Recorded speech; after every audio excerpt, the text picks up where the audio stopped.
Have you ever wondered why some people don't need to shout, argue, or show off to earn respect? Why do certain individuals walk into a room and instantly make others pay attention? Not because they're loud, but because they feel like leaders. What's their secret?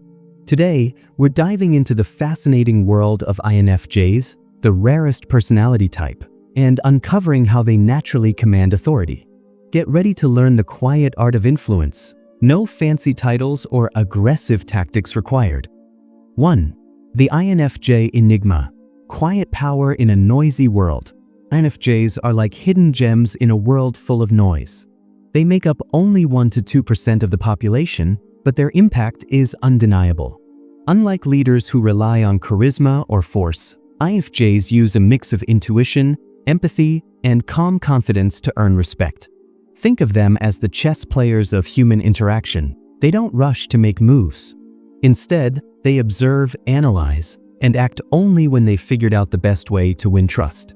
For example, in a chaotic office meeting, an INFJ might stay quiet while others argue. But when they finally speak, their words cut through the noise. They'll say something like, "What if we tackle the budget issue first?" That way, the rest falls into place. Their suggestions feel thoughtful, not pushy, making others think, "Why didn't I see that?"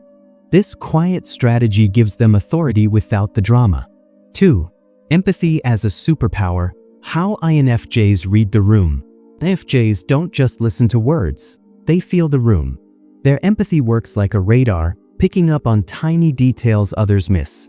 A coworker's shaky hands, a friend's fake smile, or the way someone's voice cracks when they're stressed. Imagine a team leader, an INFJ, noticing a usually cheerful employee slumping at their desk. Instead of ignoring it, they might pull them aside and say, "You've been quiet lately. Is something bothering you?" This ability to spot hidden emotions makes people feel understood. When others realize the INFJ truly cares, they start trusting their guidance. Authority isn't forced here, it's earned by making people feel seen. 3. The art of strategic silence. When saying nothing says everything, most people hate silence. But INFJs? They use it. In negotiations, debates, or even casual chats, they'll pause deliberately, letting others fill the void. Picture this. An INFJ asks a client, "What's your budget for this project?" Then they stay quiet, maintaining steady eye contact. The client, uncomfortable with the silence, starts rambling. "Well, we were thinking 10K, but maybe 10K, but maybe 15K if needed." Boom. The INFJ just got extra information without lifting a finger. This tactic isn't manipulative, it's strategic. By staying calm and patient, they control the conversation's pace, making others respect their confidence. 4. Visionary communication. Painting the big picture. INFJs don't just share ideas, they make you believe in them. They're masters at turning boring tasks into meaningful missions. For instance, an INFJ teacher won't say, "Study chapter 5. Instead, they'll explain, "This chapter is about climate change." Imagine if one of you invents a solution that saves coastal cities someday. Suddenly, homework feels like a superhero's training. At work, an INFJ manager might frame a tedious project as, "This isn't just paperwork, it's how we secure funding to expand the team and reduce everyone's workload." By linking small actions to big goals, they inspire loyalty. People follow them not out of fear, but because they want to be part of the vision. 5. Leading by example. Integrity that demands respect. INFJs practice what they preach. If they ask you to stay late, they're staying too, no excuses. Imagine a volunteer event. While others take selfies for social media, the INFJ is quietly hauling boxes or serving meals. This walk the talk attitude shuts down critics. When a leader's actions match their words, people stop questioning their authority. For example, an INFJ CEO who takes a pay cut during company struggles instead of laying off staff sends a powerful message: "We're in this together." This integrity builds unshakable trust, making followers think, "If they're willing to sacrifice, so am I." 6. The gentle assertiveness. Firm without the fist. INFJs hate conflict, but they won't avoid tough conversations. Instead, they handle disagreements with a mix of kindness and firmness. Let's say two friends are fighting over vacation plans. A might say, Sarah wants adventure and Emma wants relaxation. Why don't we split the trip, half exploring, half beach time? By acknowledging both sides, they turn a fight into a compromise. At work, they'll address slackers without humiliation. I know everyone's busy, but hitting deadlines helps the whole team. How can I support you? This approach disarms defensiveness. People don't feel attacked, so they're more likely to cooperate, giving the INFJ authority through fairness. 7. Mastering conflict resolution, turning fights into solutions. When tempers flare, INFJs become peacemakers. Imagine a heated family argument about money. The INFJ steps in. Dad's worried about debt, and Mom wants to help our sister. What if we set a budget that covers both? They reframe the fight as a puzzle to solve, not a battle to win. In the workplace, they'll mediate between clashing coworkers by saying, let's list what we all agree on first. This reduces tension and creates common ground.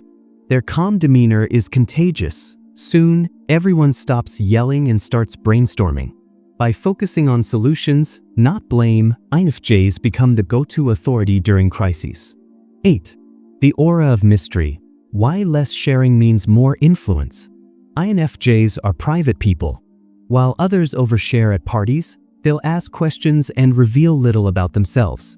At a networking event, an INFJ might say, "Tell me about your biggest career challenge," while sharing only vague details about their own life. This mystery makes people curious. Colleagues wonder, what's their story? Why are they so composed? Over time, this intrigue builds a reputation of depth and wisdom. People assume the INFJ has hidden strengths, which boosts their authority. After all, it's hard to challenge someone you can't fully figure out. 9. Intuition in action, trusting the gut that rarely fails. INFJs rely heavily on their gut feelings. For example, an INFJ might reject a job applicant with a perfect resume because something feels off. Later, they discover the candidate lied about their experience. This intuition isn't magic, it's their brain's subconnecting patterns others ignore. In relationships, they'll sense a friend's dishonesty even if the words sound convincing. When their hunches keep proving right, people stop doubting them. A team member might think, they're always a step ahead. I'll just follow their lead. This trust in their intuition solidifies their authority over time. 10. Building tribes. How INFJs create loyal followers. INFJs don't want a crowd of fans. They want a tight-knit tribe. They invest deeply in relationships, remembering personal details like your coffee order or your kid's soccer game. At work, they'll notice if you're burnt out and suggest, "Take Friday off, I'll cover your tasks." This genuine care creates fierce loyalty. People think, they've got my back, so I've got theirs. For example, an INFJ entrepreneur might prioritize employee well-being over profits, leading to a team that works harder out of respect, not fear. When you treat people like family, they grant you authority naturally. 11. The INFJ weakness. When idealism clashes with reality, even INFJs have flaws. Their high standards can make them impatient with people who don't care enough. Imagine an INFJ organizing a charity event. If volunteers show up late, they might snap, "How can you not take this seriously?" This frustration comes from their passion. They want everyone to share their drive. But over time, they learn to balance idealism with patience. Instead of judging, they'll teach. Let me explain why this cause matters so much. By channeling their intensity into mentorship, they turn weakness into wisdom, maintaining authority without alienating others. 12. Lessons from famous INFJs. Martin Luther King Jr., Nelson Mandela. History's great INFJ leaders show how quiet authority changes the world. Martin Luther King Jr. didn't just demand rights. He painted a vivid picture of equality so compelling that millions joined his cause.